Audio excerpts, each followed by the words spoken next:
యేసుక్రీస్తు ప్రభువారు సిలువలో పలికిన 5వ మాట యోహాను సువార్త 19వ అధ్యాయము 28వ వచనము 29వ వచనం, ఈ రెండు వచనాలు అందరం కలిసి చదువుకుందాం. యోహాను సువార్త 19వ అధ్యాయము 28, 29 వచనాలు. అటు తరువాత సమస్తమును అప్పటికి సమాప్తమైనది అని యేసు ఎరిగి, లేఖనము నెరవేరునట్లు నేను దప్పిగొనుచున్నాను అనెను. చిరకతో నిండియున్న ఒక పాత్ర అక్కడ పెట్టి ఉండెను గనుక వారు ఒక స్పంజి చిరకతో నింపి హిస్సోపు పుడకకు తగిలించి ఆయన నోటికి అందించిరి. యేసుక్రీస్తు ప్రభువు ఆ ముందు రోజు రాత్రి నుండి, అంటే నిన్నటి రాత్రి నుండి ఈరోజు ఆయన శిలువ మరణం పొందుతుంటే, ఆ ముందు రోజు రాత్రి నుండి ఆయన దేహంలో నుండి ఉన్న చెమట రక్త బిందువులుగా మారి బయటకు వచ్చేసింది. సో డీహైడ్రేషన్ అనే ప్రాసెస్ ఆ ముందు రోజు నుండే ప్రారంభమైంది. ఆ ముందు రోజు రాత్రి నుండే యేసుక్రీస్తు ప్రభువును శ్రమ పెట్టడం మొదలుపెట్టారు. అన్నా కయప అనే ప్రధాన యాజకుల వద్దకు ఆయన తీసుకొని వెళ్ళడం, ఆ తర్వాత పిలాతు వద్దకు తీసుకొని వెళ్ళడం, హేరోదు వద్దకు తీసుకొని వెళ్ళడం, యేసుక్రీస్తు ప్రభువును చట్టసభలకు అటు ఇటు త్రిప్పుతూ, ఆ తర్వాత ఆయనను సిలువ మోసుకుంటూ వియా డాలరోసా, ఇందాక జాన్ వెస్లీ గారు చెప్తూ ఈ మాట చెప్పారు, సిలువ మార్గము, కలువరి మార్గంలో ఆయన నడిపించుకుంటూ వెళ్ళారు. చూడండి, మరణము ప్రతి ఒక్కరికి సాధారణంగా జరిగేదే. ప్రతి ఒక్కరం పుట్టిన ప్రతి ఒక్కరం చనిపోవాలి, కానీ ఆ మరణం అనేది ఈజీగా వస్తే బాగుండు అని చాలాసార్లు అనుకుంటూ ఉంటాం.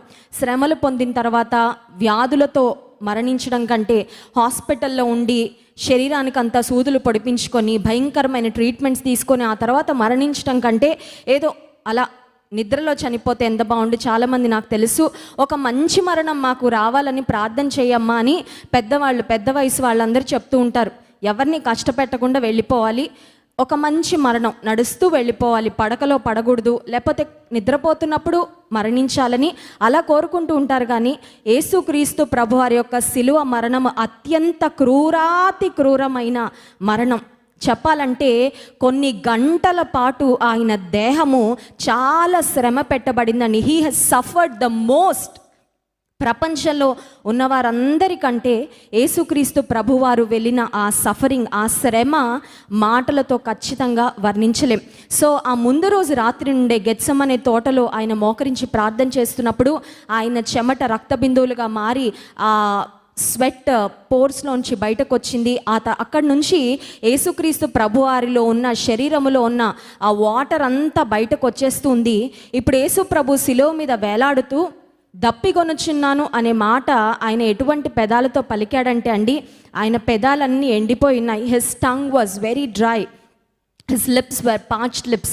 ఆయన పెదాలు కూడా ఎండిపోయిన స్థితిలో ఉన్నాయి. ఇందాక 22వ కీర్తనలోంచి మనం కొన్ని మాటలు ధ్యానం చేసుకున్నాం. దావీదు భక్తుడు ప్రవచనపూర్వకంగా చెప్పిన మాటలు 22వ కీర్తన 15వ వచనం ఒకసారి చదువుదాం చూడండి. 22వ కీర్తన 15వ వచనం. నా బలము ఎండిపోయి చిల్ల పెంకువలే ఆయను. నా నాలుక నా దౌడను అంటుకొని ఉన్నది. నా బలము ఎండిపోయి చిల్ల పెంకువలే. యేసుక్రీస్తు ప్రభు బలం మాత్రమే పోవడం కాదు, ఆయన నాలుక కూడా ఎండిపోయిందండి. He was suffering, he had severe thirst. చాలా దప్పిక, చాలా దాహము ఆయన కలిగి ఉండి ఈ మాట పలికినట్లుగా చూస్తున్నాం. యేసుక్రీస్తు పలికిన ఒక్కొక్క మాట ఒక్కొక్క దానికి సాదృశ్యంగా ఉంది అని మనం ధ్యానం చేస్తూ వచ్చాము. అయితే ఈ మాట ప్రత్యేకంగా, ఈ 5th వర్డ్ యేసుక్రీస్తు ప్రభువు ఎందుకు పలికారంటే, అసలు ఈ మాట పలకకుండా కూడా ఆయన మౌనంగా ఊరుకోవచ్చు. ఎందుకంటే సిలువ శ్రమ కొరకు తను తాను సిద్ధపరచుకున్న యేసు ప్రభు ఈ మాట పలకకుండా కూడా ఆయన మౌనంగా ఉండొచ్చు. ఎందుకంటే దప్పిగొనుచున్నాను అనగానే ఒక పెద్ద జగ్గులోనో మగ్గులోనో చాలా నీళ్లు ఆయన గొంతులో పోసి ఆయన దాహాన్ని తీర్చిన పరిస్థితి అయితే అక్కడ మనం చూడం. సో చూడండి, కొన్నిసార్లు మనకి శక్తి లేనప్పుడు అవసరమైనవే మాట్లాడతాం. అసలు మాట్లాడాలని కూడా చాలాసార్లు అనిపించదు. ఇందాక కూడా డాక్టర్ ప్రదీప్ సుందర్ గారు చెప్తూ, కేవలం 10 మాటలే నువ్వు మాట్లాడచ్చు, కేవలం 7 మాటలే నువ్వు మాట్లాడచ్చు అని ఎవరైనా మనకు ఒక లిమిట్ పెడితే ఆలోచించి ఆచి తూచి అవసరమైన, అమూల్యమైన, శ్రేష్టమైన, లేకపోతే మన లోపల ఉన్న భావాలను వ్యక్తపరిచే మాటలు మాత్రమే పలుకుతాం. యేసుక్రీస్తు ప్రభు ఈ మాట పలికాడంటే ఏదో ర్యాండమ్గా ఆయన మాట్లాడలేదండి. He spoke on purpose. ఆయన ఒక ఉద్దేశంతో ఈ మాటలు పలికారు. ఈ మాట యేసుక్రీస్తు ప్రభు పలకడానికి గల ముఖ్యమైన కారణం ఏంటంటే, ఆయన శ్రమ పడుతున్నానని ఆయన చుట్టూ ఉన్న వారికి అర్థం కావాలని, ఆయన శ్రమను సూచించే మాటగా ఈ మాట, నేను దప్పిగొనుచున్నాను అనే మాట. యేసుక్రీస్తు ప్రభువు నరరూపిగా ఈ లోకంలోకి దిగివచ్చారు. యోహాను సువార్త 1వ అధ్యాయము 14వ వచనం మనం చదివినట్లయితే అక్కడ ఒక మాట వ్రాయబడింది చూడండి. యోహాను సువార్త 1వ అధ్యాయం 14వ వచనం. ఆ వాక్యము శరీరధారి అయి కృపా సత్య సంపూర్ణుడుగా మన మధ్య నివసించను. He lived among us. శరీరధారిగా మన మధ్య నివసించాడు. యేసు ప్రభు శరీరంలో వచ్చాడంటే he came into this world just like us. ఒక తల్లి గర్భంలో ఒక బిడ్డ ఎలా 9 నెలలు ఒదిగిపోతాడో చూడండి, సృష్టికర్త అయిన దేవుడు ఒక స్త్రీ గర్భంలోకి ప్రవేశించడం అంటేనే that itself shows how much he humbled himself. Yesukreestu ప్రభు తన్ను తాను తగ్గించుకోవడం, లేకపోతే తాను ఎంత శ్రమ పడ్డాడో కేవలం సిలువ అప్పుడే కాదు, కానీ ఆయన పుట్టుకను గూర్చి మనం ఆలోచించినప్పుడే అర్థమవుతుంది. ఎందుకంటే పిల్లలను మోస్తూ ఉన్నప్పుడు తల్లి గర్భంలో తల్లికి ఒక అనుభూతి కలుగుతుంది. అదేంటంటే బేబీ పెరుగుతున్న కొద్దీ తల్లికి ఆయాసం వచ్చేస్తూ ఉంటుంది. ఎందుకంటే the baby wants to move. గర్భంలో ఉన్న బిడ్డ అటు కదలాలి, ఇటు కదలాలి, చేతులు అలా చేయాలి, కాళ్ళు ఇలా కదలాలి. చూడండి, చాలాసార్లు కదలికలు తల్లికి తెలుస్తూ ఉంటాయి. కొన్నిసార్లు బయట నుంచి ఆ బిడ్డ యొక్క పాద ముద్రలు, ఆ పాదాలు కూడా బయట నుంచి కనబడుతూ ఉంటాయి. ఇప్పుడు సృష్టికర్త అయిన దేవుడు ఒక స్త్రీ గర్భంలో ఒదిగిపోయి పోనీ 9 రోజులకు బయటకు వచ్చాడండి. మనందరం 9 నెలలు ఉంటాం తల్లి గర్భంలో. ఒక 9 రోజులు సృష్టికర్త ఒక స్త్రీ గర్భంలో ఉన్నాడంటే పోనీ దాని గురించి మనం ఏమన్నా ఆలోచించవచ్చు, కానీ మనందరిలాగే ఒక 9 నెలలు సృష్టికర్త ఒక సృష్టిగా ఉన్న మనలాంటి ఒక సామాన్యమైన సాధారణమైన ఒక పేద టీనేజ్ గర్ల్గా ఉన్న మరియ గర్భంలో ఆయన ఒదిగిపోయి 9 నెలలు మనలాగే పెరిగి ఆ తర్వాత ఆయన ఈ భూలోకంలోకి బయటకు వచ్చాడు. శరీరధారిగా ఈ లోకంలో నివసించాడు. కొంతమంది బహుశా చెప్తూ ఉంటారు ఏమనంటే, యేసుక్రీస్తు ప్రభువారిని నమ్మని వారు యేసుక్రీస్తు ప్రభువారి శిలువ మరణాన్ని చులకనగా తూలనగా మాట్లాడాలని ప్రయత్నం చేసేవారు ఏమంటారంటే, యేసు ప్రభు ఏదో మ్యాజిక్ చేశాడండి, ఏదో యోగా చేశాడండి, ఆయన ఏదో శ్రమ పెట్టారు కానీ, ఆయన చేతులకు మేకులు కొట్టారు కానీ ఆయనకు ఆ పెయిన్ అంతా ఏం తెలియలేదండి, ఎందుకంటే ఆయన ఏదో ట్రాన్స్లో ఉన్నాడు, ఆయన దేహంలో ఏ విధమైన శ్రమను అనుభవించలేదని కొంతమంది యేసుక్రీస్తు ప్రభు వారి యొక్క సువార్తను, ఆయన శిలువ మరణాన్ని తప్పుదోవ పట్టించాలని ప్రయత్నం చేసేవారు ఉంటారేమో, కానీ యేసుక్రీస్తు ప్రభు వారి శిలువ మీద పలికిన 7 మాటలలో ఈ మాట, ఆయన నిజంగా శ్రమ పడుతున్నాడని. ఆయన శరీరధారిగా ఈ లోకంలోకి వచ్చాడు కాబట్టే మనందరిలాగే ఆయన ఆకలి కొన్నాడు. 40 రోజులు ఉపవాసం ఉన్న తర్వాత యేసు ప్రభు ఆకలి కొన్నాడు అనే మాట వాక్యంలో ఉంటుంది. ఆ తర్వాత ఆయన శరీరధారిగా ఈ లోకానికి వచ్చాడు కాబట్టి యోహాను సువార్త 4వ అధ్యాయంలో మనం చూసినట్లయితే సుకారు అను ఆ ప్రాంతంలో యాకోబు బావి దగ్గర ఒక సమరయ స్త్రీని కలుసుకోవడానికి, ఒక్క పాపపు స్త్రీని, ఒక్క శాపంలో బ్రతుకుతున్న స్త్రీ జీవితాన్ని మార్చడానికి యేసు ప్రభు అక్కడున్న సామాజికమైన బౌండరీస్, బ్యారియర్స్ అన్నిటిని కొట్టివేస్తూ ఆయన యూదుడైన ఒక తక్కువ స్థితిలో ఉన్న సమరయ స్త్రీ వద్దకు వెళ్ళి ఆమెను ఒక మాట అడుగుతాడు. ఏమనంటే, దాహమునకి ఇమ్మని. చూడండి, యోహాను సువార్త 4వ అధ్యాయము 6వ వచనం. అక్కడ యాకోబు బావి ఉండెను గనుక యేసు ప్రయాణము వలన అలసి ఉన్న రీతినే ఆ బావి యొద్ద. Jesus was tired. మీకు తెలుసా, యేసు ప్రభువుకు మనం ఎటువంటి అనుభవాల గుండా వెళ్ళామో ఆయన ప్రతి అనుభవం గుండా ఈ లోకంలో ఉన్నప్పుడు వెళ్ళాడు. అందుకే వాక్యం సెలవిస్తుంది, మన ప్రధాన యాజకుడు మనతో సహానుభావము లేనివాడు కాడు. ఇందాక సునీల్ గారు చెప్తూ ఒక మాట అన్నారు, తండ్రి యేసుక్రీస్తు ప్రభు వారి యొక్క చెయ్యిని శిలువ మీద విడిచిపెట్టేశాడు. కొన్నిసార్లు మనకి కూడా ఎగ్జాక్ట్గా అదే ఫీలింగ్ వస్తూ ఉంటుంది. అసలు దేవుడికి నేను గుర్తున్నానా? అసలు దేవుడు నన్ను పట్టించుకుంటున్నాడా? Does God really care about మీ?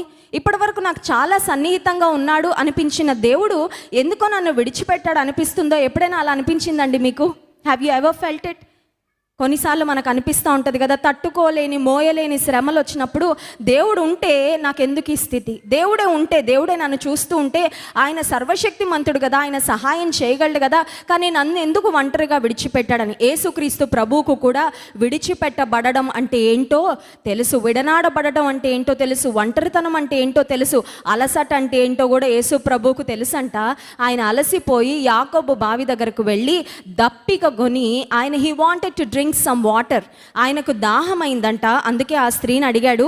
చూడండి 7వ వచనం, సమర స్త్రీ ఒకటే నీళ్లు చేదుటకు అక్కడికి రాగా, నీళ్లు చేదుకొనుటకు అక్కడికి రాగా యేసు నాకు దాహమునకిమ్మని ఆమెను అడిగెను. నాకు వాటర్ ఇవ్వమ్మా, ఐ వాంట్ సమ్ వాటర్. ఈ బావిలో ఉన్నాయి నీళ్లు, కానీ నీ దగ్గర బిందె ఉంది కదా చేదుకోవడానికి, నా దగ్గర ఏం లేదు. నేను ఈ దారిలో ప్రయాణం చేస్తూ వెళ్ళే బాటసారిని కాబట్టి నా దగ్గర బిందెలు, కుండలు ఇలాంటి ఫెసిలిటీలు ఏం లేవు. ఇప్పుడు మనకున్నట్లుగా బిస్లరీ వాటర్లు లేకపోతే మినరల్ వాటర్ బాటిల్స్ ఇలాంటివి ఏం లేవు. నువ్వు నాకు దాహం నాకిమ్ము అని యేసుక్రీస్తు ప్రభువారు అడిగినట్లుగా దేవుని వాక్యంలో మనము చూస్తున్నాం. Jesus was also thirsty when he was alive. ఈ లోకంలో నివసించినప్పుడు, జీవించినప్పుడు యేసుక్రీస్తు ప్రభువుకు కూడా దప్పిక అయ్యింది. అంటే స్పష్టంగా మనం తెలుసుకోవాల్సిన విషయం ఏంటంటే, యేసుక్రీస్తు ప్రభు శరీరధారిగా ఈ లోకానికి వచ్చి ఒక సంపూర్ణ మానవునిగా ఈ లోకంలో బ్రతికాడు. అంటే ఒక మనిషి వెళ్ళే అన్ని విధమైన పరిస్థితులు, ఒక మనిషికి వచ్చే కష్టాలు నష్టాలు, ఒక మనిషిగా మనం పడే ప్రతి అవస్థ, ప్రతి శ్రమ, ప్రతి అనుభవము యేసుక్రీస్తు ప్రభువు కూడా అనుభవపూర్వకంగా ఎరిగిన దేవుడు అని మనం గ్రహించాలి. సరే, యేసుక్రీస్తు ప్రభు దప్పికొనుచున్నాను అనే మాట పలికాడు అంటే తన దప్పిక తీర్చుకోలేనంత చేతగాని వాడా అని ఆలోచన చేస్తే, యేసుక్రీస్తు ప్రభు వారు పరిచర్య చేస్తున్న దినాల్లో ఆయనను బహుజన సమూహములు వెంబడిస్తూ ఉంటే వారికి ఆయన సువార్త చెప్పిన తర్వాత రోజంతా అయిపోయిందంట, ఎవరు క్యారేజీలు చూసుకోవట్లేదు, ఫుడ్ గురించి ఎవరు ఆలోచించట్లేదు. యేసు ప్రభు యొక్క బోధ వింటూ పరవశించిపోయి సమయాన్ని మర్చిపోతే, ఆకలిని మర్చిపోతే, పోన్లే వాళ్ళకి ఆకలి అయినట్లుగా ఉన్నారు కాబట్టి నాకు కూడా ఏమీ తెలియనట్లుగా వారిని పంపించేద్దాం అని యేసు ప్రభు అనుకోలేదు. కానీ 5 రొట్టెలు 2 చేపలను 5,000 మందికి పంచి వారందరి ఆకలి యేసుక్రీస్తు ప్రభు వారు తీర్చినట్లుగా దేవుని వాక్యంలో మనం గమనిస్తున్నాం. అంత మాత్రమే కాదు, కానా పెండ్లి విందులో నీళ్లను ద్రాక్షారసంగా మార్చాడు. He is a God of wonders. లేని వాటిని ఉన్నట్లుగా, ఉన్న వాటిని లేనట్లుగా చేయగలిగిన దేవుడు. ఇంకొక సింపుల్ క్వశ్చన్ అండి, ఒక థాట్. యేసు ప్రభు శిలువ మీద ఉండి అసలు నేను దప్పిక అవుతుందని నేను ఎందుకు అనాలి? నా నిస్సహాయతను నేను ఎందుకు చూపించుకోవాలి? నేను శ్రమ పడుతున్నానని ఎందుకు నేను వ్యక్తపరచాలి? చూడండి, కొన్నిసార్లు మనల్ని ద్వేషిస్తున్న వారు మన చుట్టూ ఉన్నారని మనకు అర్థమైనప్పుడు మనలో బాధ ఉన్నా బాధ బయట పెట్టుకోవాలనుకోం. ఎందుకంటే మనకు తెలుసు, నేను బాధపడుతున్నానని బయట పెడితే నన్ను ద్వేషించే వాళ్ళందరూ నా బాధను చూసి బాధపడరు, వాళ్ళు సంతోషిస్తారని. ఇప్పుడు యేసుక్రీస్తు ప్రభు చుట్టూ ఆయనను కొరడాలతో కొట్టిన రోమా సైనికులు ఉన్నారు. ఆయనను వెక్కిరించిన వారు, ఆయన గడ్డమును పెరికిన వారు, ఆయన మీద ఉమ్మి ఊసిన వారు, ఆయనను ఇబ్బంది పెట్టిన వారందరూ చుట్టూ ఉంటే వారి ఎదుట ఆ మాట చెప్పాలంటే, ఒకవేళ ఆ స్థితిలో ఉంటే మనం ఆలోచిస్తామేమో, లోపల భరించుకుందాంలే, సిలువ మీద నేను వ్రేలాడుతున్నాను, దప్పికొంటున్నాను అనే మాట నేను చెప్పాల్సిన అవసరం ఏముంది అని అనుకోవచ్చు. కానీ యేసుక్రీస్తు ప్రభువు ఆయన సర్వశక్తిమంతుడైన మన కొరకు ఆయన నిస్సహాయుడిగా సిలువలో వ్రేలాడాడండి. హల్లెలూయా. మనం చాలాసార్లు మనలో నిస్సహాయత ఉన్న నిస్సహాయతను కవర్ చేసుకోవడానికి ఏదేదో మాట్లాడేస్తుంటాం కదండి. ఏదో మేకపోతు గాంభీర్యాన్ని ప్రదర్శిస్తూ ఉంటాం. లోపల భయం ఉంటుంది కానీ పైకి ఏదో నాకేం భయం లేదండి, నేను అన్నీ హ్యాండిల్ చేసేయగలను, నాకు అన్నీ తెలుసు అన్నట్లుగా కొన్నిసార్లు మనం నటిస్తూ ఉంటాం. కానీ యేసుక్రీస్తు ప్రభు తన యొక్క నిస్సహాయ స్థితిని ఒక మనిషిగా, సంపూర్ణ మానవునిగా ఆయన శిలువ మరణాన్ని భరిస్తూ ఉన్నాడు కనుక నేను దప్పికొనుచున్నాను అనే మాటను యేసుక్రీస్తు ప్రభు వారు పలికినట్లుగా మనం వాక్యంలో గమనిస్తున్నాం. ఆ మాట పలికిన తర్వాత ఏం జరిగిందంటే, యోహాను సువార్త 19వ అధ్యాయం మరొకసారి చూద్దాం. చూడండి, యోహాను సువార్త 19వ అధ్యాయము 29వ వచనం. చిరకతో నిండి ఉన్న ఒక పాత్ర అక్కడ పెట్టబడి ఉండెను గనుక వారు ఒక స్పంజి చిరకతో నింపి హిస్సోపు పుడకను తగిలించి ఆయన నోటికి అందించిరి. యేసు ఆ చిరక పుచ్చుకొని తీసుకున్నాడండి. ఆయన ఆ చేదు చిరకను ఆయన నోటికి అందిస్తే ఆయన తీసుకున్నాడంట. That is how much Jesus was humbled. నన్ను కొరడాలతో కొట్టిన ఆ చేతులే మళ్ళీ నాకు చేదు చిరకను అందిస్తాయి. నేను అడగాల్సిన అవసరం ఏంటి, నా బాధ నేను బయట పెట్టుకోవాల్సిన అవసరం ఏంటి అని యేసు ప్రభు అనుకోలేదు. కానీ he wanted to show to the world how much he suffered in his body. ఆయన దేహంలో ఎంత వేదన పొందుతున్నాడో ఆ వేదనను వ్యక్తపరచాలని యేసుక్రీస్తు ప్రభువారు ఆ మాట పలికినట్లుగా మనం గమనిస్తున్నాం. ఫాదర్ డేమియన్ అనే ఒక వ్యక్తి ఒక ప్రీస్ట్గా ఉన్నాడు. ఆయన దేవుని సేవకు తాను సమర్పించుకున్న తర్వాత హవాయ్ అనే ప్రాంతంలో కొన్ని ఐలాండ్స్ ఉంటాయంటండి, కొన్ని దీవులు ఉంటాయి. ఆ దీవులలో ఒక దీవిలో కంప్లీట్గా లెప్రసీ వారందరినీ, కుష్టు వ్యాధిగ్రస్తులందరినీ ఒక దీవిలో తీసుకొని వెళ్ళి పడేస్తూ ఉంటారంట. ఫ్యామిలీ మెంబర్స్ ఎవరు కుష్టు వ్యాధిగ్రస్తులను వారి ఇంట్లో ఉంచుకోరు. సో ఈ కుష్టు వ్యాధిగ్రస్తులందరినీ తీసుకొని వెళ్ళి కలావావ్ అనే ఐలాండ్స్లో, హవాయ్ అనే ప్రాంతంలో ఉన్న ఐలాండ్స్లో పడేస్తే ఈ ఫాదర్ డేమియన్ అనే వ్యక్తి అనుకున్నాడంట, నేను ఆ ఐలాండ్స్కి వెళ్తాను, ఆ కుష్టు వ్యాధిగ్రస్తులకు నేను పరిచర్య చేస్తాను, I want to be a blessing to them, వారికి నేను ఆశీర్వాదకరంగా ఉండాలని ఆ ప్రాంతానికి అతను వెళ్ళి వారికి అవసరమైన వైద్య సదుపాయాలన్నీ, వారి యొక్క గాయాలు కట్టడం, మరి పుండ్ల నుంచి కారుతున్న రసిని దాన్ని అంతటిని క్లీన్ చేయడం, ఆ తర్వాత వారికి ఆహారం తినిపించడం. కుష్టు వ్యాధిగ్రస్తులకి ఈ వ్రేళ్ళన్నీ బ్యాక్టీరియా తినివేస్తూ ఉంటుంది కనుక వారికి ఈయనే ఆహారం పెడుతూ ఉండేవాడు, వారికి స్నానాలు చేయిస్తూ ఉండేవాడు, వారి గాయాలు కడుతూ ఉండేవాడు. దాదాపుగా చాలామందికి వారి యొక్క మరణం తరువాత ఒకవేళ శవపేటికలు లేకపోతే, కాఫిన్ బాక్సెస్ లేకపోతే వాళ్ళ దేహాలు అలా పడేయాల్సి వస్తుందని, వాళ్ళకు కూడా మనందరిలాగా ఒక డీసెంట్ బరియల్ ఉండాలి అని ఆలోచన చేసి ఆయన జీవిత కాలంలో 2000 సమాధి పెట్టెలు తయారు చేయించాడంటండి. దాదాపు 16 సంవత్సరాలు వారందరి మధ్యలో ఆయన పరిచర్య చేశాడంట. కొన్ని రోజులు అయిన తర్వాత ఆయన మనస్సు ఎలా మారిపోయిందంటే, ఈ లెప్రసీ కాలనీలో ఈ లెప్పర్స్తో ఆయన మనస్సు ఏకమైపోయి కొన్ని రోజులు అయిన తర్వాత నుండి వారికి ఏదన్నా పరిచర్య చేసినా, వారి గాయాలు కడిగినా, వారికి బ్యాండేజెస్ వేసినా, వారికి ఆహారం పెట్టినా, ఆ తర్వాత ఈయన కూడా అదే చేతులతో ఆహారం తినేస్తూ ఉండేవాడంట. వారికి ఈయనకి మధ్యలో ఎలాంటి సోషల్ డిస్టెన్స్ పాటించేవాడు కాదంట. మీరు వేరే, నేను వేరే, నేనేదో మీకు సహాయం చేయడానికి వచ్చాను కానీ మీరు నాకు అంత దగ్గరగా రావద్దని ఏ విధమైన సెపరేషన్ ఆయన ఫాలో అయ్యేవాడు కాదంట. కొన్ని రోజుల తర్వాత వారందరినీ ఆ ప్రాంతంలో గ్యాదర్ చేసి ఆయన ఒక మాట మాట్లాడాడంట. ఏమనంటే, ఈ స్థలంలో, ఈ ప్రాంతంలో ఉన్న కుష్టు వ్యాధిగ్రస్తులైన మనందరము అన్నాడంట. He said we lepers. ఆయన ఆ ప్రాంతానికి రాకముందు ఈయన మంచోడే, ఈయన ఆరోగ్యవంతుడే, యూ లెపర్స్ అని మాట్లాడుంటాడు, మీరు కుష్టు వ్యాధిగ్రస్తులను ఒకవేళ మాట్లాడుంటాడేమో. కానీ కొన్ని రోజులైన తర్వాత దేవుడు ఆయనకు వారి పట్ల ఎంత ప్రేమ ఇచ్చాడంటే, వారిలో ఒకరిగా ఆయన పరిపూర్ణంగా కలిసిపోయి, ఇక మీరు వేరు, నేను వేరు, మీరు తక్కువ, నేను ఎక్కువ, మీరు వ్యాధిగ్రస్తులు, నేను ఆరోగ్యవంతుడిని, మీరు తక్కువ స్థితిలో ఉన్నారు, నేను ఉన్నతమైన స్థితిలో ఉన్నాను అనే భావన ఏమాత్రం చూపించకుండా ఆయన అన్నాడంట, వి లెపర్స్ అనే మాట ఆయన పలికినప్పుడు అక్కడ ఉన్న లెప్రసీతో బాధపడుతున్న వారందరూ నిజంగా పరవశించిపోయారంట. కారణం ఏంటంటే, మా కొరకు ఇటువంటి ప్రేమ చూపించిన వారు, ఇటువంటి సేవ చేసిన వారు ఏ ఒక్కరూ లేరని. యేసుక్రీస్తు ప్రభు కూడా ఎగ్జాక్ట్గా అదే పని చేశాడండి. ఆయన భూమి మీదకి దిగి వచ్చిన తర్వాత మన పాపాలన్నీ తీసుకొని ఆయన మీద వేసుకున్నాడంట. He bore our sins, he carried our sins. చూడండి, చాలాసార్లు మనం చేయని పని ఎవరైనా మనల్ని నిందించారనుకోండి, మనల్ని బ్లేమ్ చేశారనుకోండి, తట్టుకోలేం. అవునా కదా? బీపీ వచ్చేస్తుంటుంది, కోపం వచ్చేస్తుంటుంది. నేను చెయ్యంది నా మీద వేస్తారా, నేను అలా అనలేదండి, నేను అలా చేయలేదండి, ఎవరో రూమర్ సృష్టించారు, ఎవరో నా మీద నిందలు వేశారని మనం చెయ్యని ఒక్క మాట కూడా మనం భరించలేం. ఎందుకో తెలుసా? నింద అనేది చాలా బరువుగా ఉంటుంది. తెలుసా మీకు? నింద అనేది ఒక మాటగానే ఉంటుందేమో కానీ చాలా బరువుగా ఉంటుందంటే, ఎందుకంటే మనం చేయలేదు కాబట్టి. చెయ్యనిది మన మీద వేసినప్పుడు ఆ నింద, ఆ బర్డన్ చాలా బరువుగా ఉంటుంది. ఆయన భుజముల మీద రాజ్యభారం ఉండును అని యెషయా గ్రంథంలో వ్రాయబడిన ప్రవచనము, యేసుక్రీస్తు ప్రభు యొక్క భుజము మీద ప్రపంచంలో ఉన్న అందరి దోష భారము ఆయన మోసాడు. హల్లెలూయా. మన కళ్ళకు ఒకవేళ ఆ కరుకైన సిలువ ఒక్కటే కనబడుతుందేమో, కొన్ని 100 కేజీలు బరువు ఉన్న సిలువను యేసు ప్రభు ఇంత కష్టపడి ఎలా మోసాడని. But more than the cross, ఆ చెక్క సిలువ కంటే ఎక్కువగా యేసు ప్రభును బాధించింది, కృంగదీసింది, ఇబ్బంది పెట్టింది ఏంటో తెలుసా? ఈ ప్రపంచంలో ఉన్న సర్వ మానవాళి యొక్క దోష భారము, నీ నా దోష భారము, నీ నా పాప భారము యేసుక్రీస్తు ప్రభువు మోసాడు. జాన్ స్టాట్ అనే ఒక గొప్ప దైవజనుడు ఆయన ఒక మాట అన్నారు. ఆ మాట ఏంటో మీకు చెప్పి నేను ముందుకు వెళ్ళాలని ఆశపడుతున్నాను.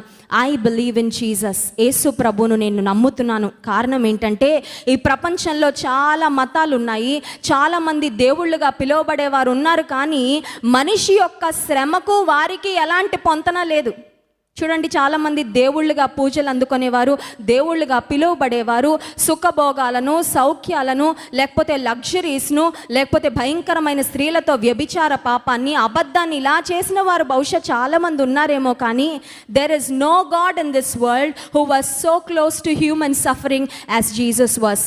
ఒక మనిషి జీవితంలో సఫరింగ్ ఇస్ రియల్.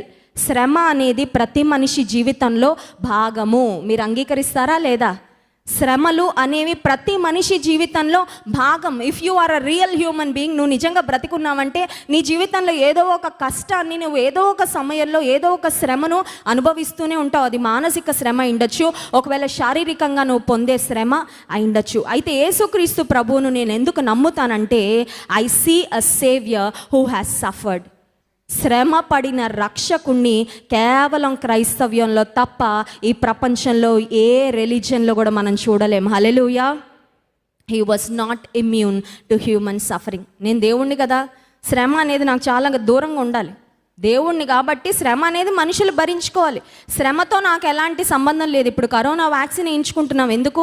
ఆ వైరస్ ఒకవేళ మన చుట్టూ ఉన్నా మనకు అంటుకోకూడదని కదండి, మనకి ఇమ్యూనిటీ రావాలని వ్యాక్సినేషన్ వేసుకుంటున్నాం. కానీ శ్రమకు యేసుక్రీస్తు ప్రభు ఇమ్యూన్గా లేడండి. He was not immune to suffering and pain. He entered flesh, he entered blood, he experience tears and death. ఆయన శరీర మాంసములలో, రక్త మాంసములలో ఆయన పాలివాడై ఆయన మరణాన్ని అనుభవించాడు, ఆయన కన్నీటిని అనుభవించాడు. సో యేసుక్రీస్తు ప్రభువారు పలికిన దప్పిగొనుచున్నాను అనే మాట ఆయన ఎంత శ్రమ గుండా వెళ్తున్నాడో దాన్ని ఎక్స్ప్రెస్ చేసే మాట. బట్ ఈ మాట కేవలం ఆయన పెదాలు ఎండిపోతున్నాయని ఆయన పలికిన మాట కాదు, కానీ there was a deeper meaning to it. యేసుక్రీస్తు ప్రభు పలికిన ప్రతి మాటలో చాలా లోతైన అర్థం ఉందండి. సో ఈ మాట కూడా ఏదో నా పెదాలు ఎండిపోతున్నాయి, నిన్న రాత్రి నుంచి నాకెవరు వాటర్ ఇవ్వలేదు, నా దేహంలో ఉండి రక్తం అంతా బయటకు వెళ్ళిపోతుంది, చెమట ధారధారలుగా కారిపోతుంది, ఈ సిలువ మోసి మోసి నేను అలిసిపోయాను అని మాత్రమే యేసు ప్రభు చెప్పలేదు. కానీ he spoke about the spiritual thirst that he had. అసలు యేసు ప్రభు ఈ లోకానికి ఎందుకు వచ్చాడంటే నశించిన దానిని వెదకి రక్షించుటకు మనుష్య కుమారుడు ఈ లోకమునకు వచ్చెను. ఎవరిని వెదకడానికి వచ్చాడండి? నన్ను వెదకడానికి వచ్చాడు, నిన్ను వెదకడానికి వచ్చాడు. హల్లెలూయా. బంగారం అడగలేదు, వజ్రాలు అడగలేదు అనే పాటలో ఈ మాట ఉంటుంది. నే వెదకి రాలేనని నా కోసం నేను వెతుక్కుంటూ వెళ్ళలేను. నేను వెతికితే నేను ఆ పరలోకానికి ఎప్పుడు చేరగలను? ఆకాశం మహాకాశం ఆ పైన ఉంటాడు పరలోకం. మనం ఫ్లైట్లో ఆ పైన ఆకాశానికి వెళ్ళే ఒక్కొక్కసారి అక్కడక్కడే ఫ్లైట్లు కొలాప్స్ అయిపోతున్నాయి. ఇక అది దాటుకొని దూసుకొని పరలోకానికి వెళ్ళాలంటే we cannot go, we cannot reach the saviour. దేవుణ్ణి చేరుకోవాలంటే మన శక్తికి మించిన వాడు ఆయన.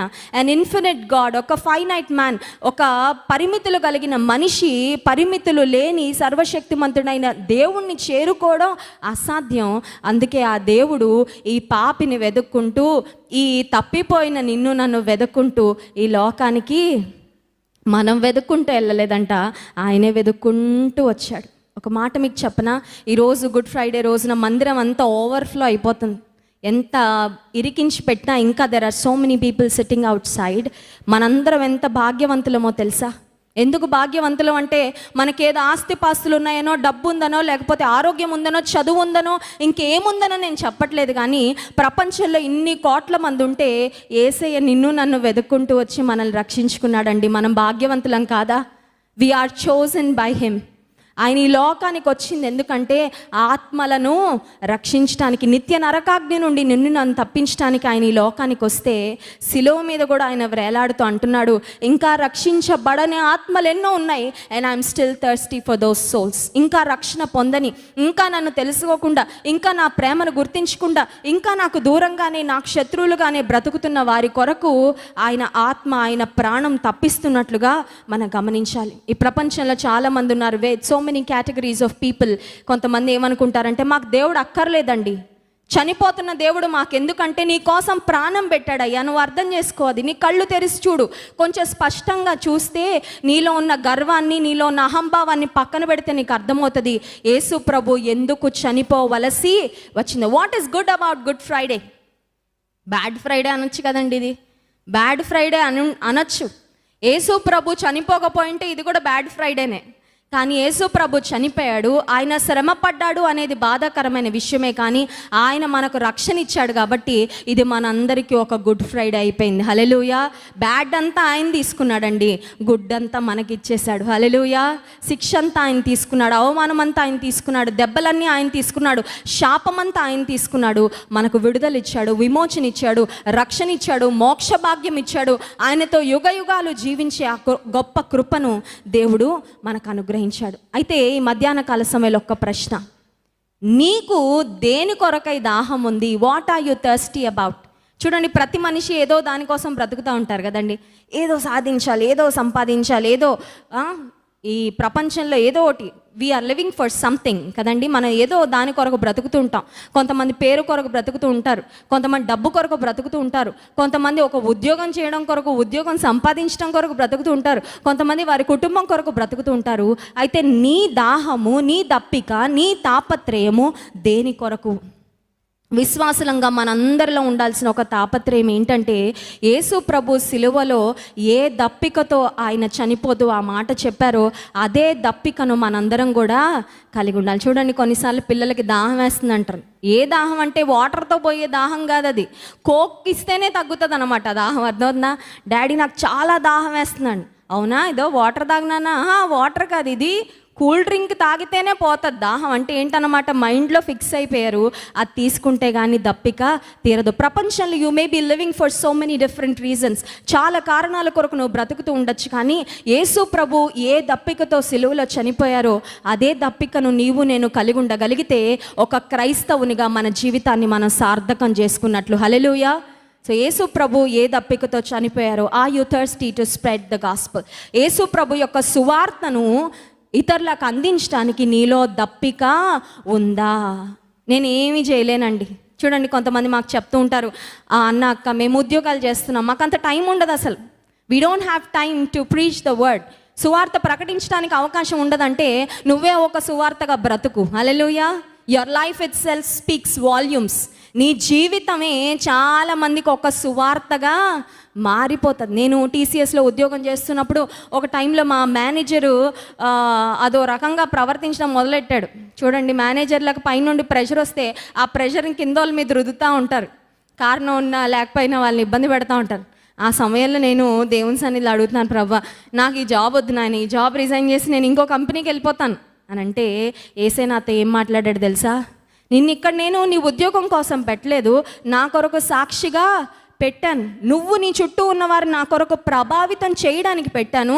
ఒక నిజమైన దేవుని బిడ్డ ఎలా ఉంటారో ఈ కంపెనీలో ఉన్న వారికి చూపించడానికి నేను పెట్టాను. నువ్వు ఎక్కడికి తప్పించుకొని వెళ్తానంటున్నావు? చూడండి, చాలాసార్లు పక్షి వలె నాకు రెక్కలు ఉంటే నేను ఎక్కడికైనా ఎగిరిపోతే బాగుండు అనుకుంటాం కదండి. నిన్ను పెట్టాడు, నిన్ను ఎక్కడ పెట్టాడో అక్కడ దేవుడు ఒక కారణంతో పెట్టాడు. You are there in your office for a reason. కారణంతో ఏదో నా పిల్లలను భార్యను పోషించుకోవడానికి 4 రూపాయలు సంపాదించుకోవడానికి నేను ఆఫీస్లో ఉన్నానని అనుకోవద్దు. నువ్వు ఒక క్రీస్తు రాయబారిగా ఉన్నావు. నువ్వు ఎక్కడున్నావు అక్కడ. హల్లెలూయా. ఒకవేళ నోరు తెరిచి సువార్త ప్రకటించడానికి అవకాశం రాకపోయినా నీ జీవితాన్ని ఒక సువార్తగా నీవు మార్చచ్చు. నీ యొక్క బ్రతుకే, నీ యొక్క సాక్ష్యమే ఒక గొప్ప ఆశీర్వాదకరంగా ఇతరులకు ప్రేరణగా. కనుక యేసుక్రీస్తు ప్రభు ఏ దప్పికతో బ్రతికారో నీవు నేను కూడా ఆత్మల భారంతో సువార్త ప్రకటించాలనే ఆశతో. ఒకవేళ మీరు వెళ్ళలేకపోతే సువార్త ప్రకటించే వారిని సపోర్ట్ చేయొచ్చు. ఒకవేళ అది కూడా చేయలేకపోతే, అమ్మా నేను వెళ్ళలేను, నా దగ్గర డబ్బులు కూడా లేవంటే నీ దగ్గర సమయం ఉంటుంది. నీకున్న సమయాన్ని నువ్వు మోకరించి సువార్థికుల కొరకు, దేవుని పనిలో ప్రయాసపడుతున్న సేవకుల కొరకు, మిషనరీల కొరకు మోకాళ్ళు వేసి నువ్వు ఖచ్చితంగా ప్రార్థన చేయగలవు. సో మొట్టమొదటి మాట ఏంటంటే, నీవు రక్షణ పొందావా లేదా? ఫస్ట్ది. మన రక్షణ పొందకుండా ప్రపంచాన్ని అంతటిని ఎలా రక్షించేస్తామండి? మనమే విడుదల పొందకుండా ఇతరుల కట్లను ఎలా విడిపించగలం? ఫ్లైట్లో ఎక్కినప్పుడు ఇన్స్ట్రక్షన్స్ ఇస్తూ ఉంటారు ఫ్లైట్ టేక్ ఆఫ్ అవ్వకముందు. అప్పుడు ఎయిర్ హోస్టెస్ చెప్పే ఒక మాట ఏంటంటే, ఒకవేళ సడన్గా ఫ్లైట్లో క్యాబిన్ ప్రెషర్ ఎక్కువైపోతే ఆ పైన నుండి ఆక్సిజన్ మాస్కులు కింద పడతాయి, ముందు మీరు పెట్టుకొని ఆ తర్వాత మీ పక్కన ఉన్న వారికి సహాయం చేయండి అని. కొంతమంది ఉంటారులేండి, అందరికీ సహాయం చేసేయాలనుకుంటారు. వీళ్ళు పెట్టుకోకుండా పక్కన వాళ్ళకి పెడుతున్న క్రమంలో వీరు ప్రాణం పోయిందనుకోండి, ఇంకేదైనా ఉపయోగమా? ముందు నువ్వు పెట్టుకో, ఆ తర్వాత పక్కనున్న వాళ్ళకి సహాయం చేయి. So my question today is, నేను దప్పికొనుచున్నాను అని యేసు ప్రభు చెప్పాడు. నీ ఆత్మరక్షణ కొరకు మొదట నువ్వు ఆలోచించుకో. Are you saved? నీవు రక్షణ పొందావా? నీవు రక్షణ పొందితే దేవునికి స్తోత్రం. ఒకవేళ నీవు రక్షణ పొందకపోతే please don't postpone that decision. ఇంకా తర్వాత చూసుకుందాంలే, వచ్చే గుడ్ ఫ్రైడేకి చూసుకుందాం, వచ్చే సంవత్సరం చూసుకుందాం అని ఆలోచిస్తూ కూర్చుంటే అసలు వచ్చే సంవత్సరం వరకు ఎవరు ఉంటారో ఎవరు ఉండరో మనకి తెలీదు. మన జీవము ఏ పాటిది ఇంతలో కనబడి అంతలో మాయమైపోయే అల్పమైన స్వల్పమైన జీవితము మన జీవితం. రెండవదిగా, నీవు రక్షణ పొందితే రక్షణ పొందని వారి కొరకు ఒక భారాన్ని కలిగి ఉండాలి. ఒక్క మాట చూపించి నేను ముగిస్తాను. మత్తయి సువార్త 9వ అధ్యాయం 37వ వచనం యేసుక్రీస్తు ప్రభువారు పలికిన మాట. Matthew chapter 9 verse 37. కోత విస్తారమే గాని పనివారు కొద్దిగా ఉన్నారు గనుక తన కోతకు పనివారిని పంపుమని కోత యజమానుని వేడుకొనుడని తన శిష్యులతో చెప్పాను. యేసు ప్రభు, నేను ఈ లోకానికి సువార్త ప్రకటించడానికి వచ్చాను, నేను ఒక్కడనే చాలు సువార్త ప్రకటించడానికి అని అనలేదు. శిష్యులారా మీరు ఒక్కరే చాలా అనలేదు. ఇంకా కోత చాలా ఉంది, విస్తారంగా ఉంది, కానీ పనివారు కొద్దిగా ఉన్నారు. జాన్ వెస్లీ గారు ఒక పాట రాశారు, లేవనెత్తు శుద్ధాత్ముడా అని. అందులో మాట ఉంటుంది, రోషమున్న సేవకులను, రోషమున్న విశ్వాసులను లేవనెత్తయ్యా. క్రైస్ట్ వర్షిప్ సెంటర్లో ఉన్న ఒక్కొక్కరము ఒక దేవుని మిషనరీగా మనం పనిచేస్తే అసలు మన మందిరం సరిపోద్దండి, ఓవర్ఫ్లో అయిపోద్ది. అసలు మన మందిరం సరిపోదు. ఒక్కొక్కరు ఒక్క ఆత్మనన్న మందిరానికి తీసుకొస్తే ఈ మందిరం అసలు మనకు సరిపోదు. పట్టజాలనంత విస్తారంగా ప్రజలు వస్తారు.